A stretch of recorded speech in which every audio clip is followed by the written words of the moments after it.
Vedette d'un film à caractère pornographique intitulé Chirac 27, Michel Houellebecq a engagé une procédure pour le faire interdire et s'apprête à sortir un livre sur ses déboires.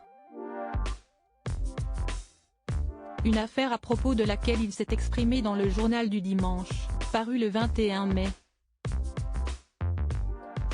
En début d'année, Michel Houellebecq choquait la toile en apparaissant dans la bande-annonce d'un court-métrage à caractère pornographique. Le réalisateur hollandais, Stefan Wittenbeek, expliquait en voix off qu'il avait contacté l'écrivain après qu'il ait annulé son voyage de noces. Initialement, il avait prévu de se rendre au Maroc et d'y faire une tournée des prostituées. J'ai dit à Houellebecq que je connaissais plein de filles à Amsterdam qui coucheraient avec le célèbre écrivain par curiosité, racontait-il. Mais quelques jours plus tard, le Français a fait savoir qu'il ne voulait pas être la vedette de ce film. Sa femme et lui ont découvert avec consternation et dégoût les premières images de Chirac 27, contenant des déclarations les mettant en cause, graves et mensongères, portant violemment atteinte à leur dignité. Alors, il a engagé toutes les démarches amiables et contentieuses, tant au civil qu'au pénal, pour faire interdire le film. Par ailleurs, le 24 mai prochain, il sortira le livre Quelques mois dans ma vie, octobre 2022-mars 2023, pour raconter ses déboires.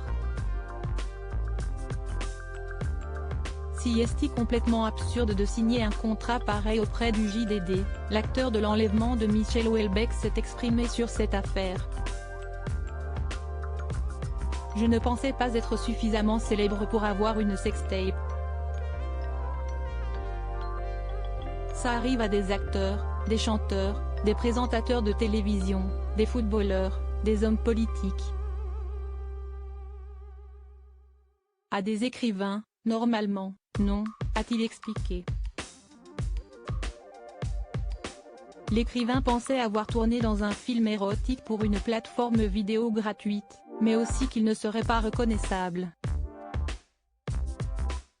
Il aurait ensuite signé un contrat le dépossédant de son droit à l'image. Si est-il complètement absurde de signer un contrat pareil. Mais ce qui réduit partiellement ma bêtise, c'est que je n'avais pas du tout l'intention de tourner de plans porno, a-t-il déclaré. Il a aussi indiqué n'avoir pas vu de clause qui rendait le contrat rétroactif, permettant d'utiliser les 2 heures de tournage effectuées à Paris.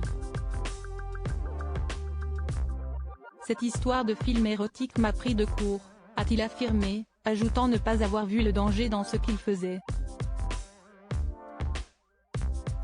Désormais, il fait tout ce qui est en son pouvoir pour rétablir sa vérité.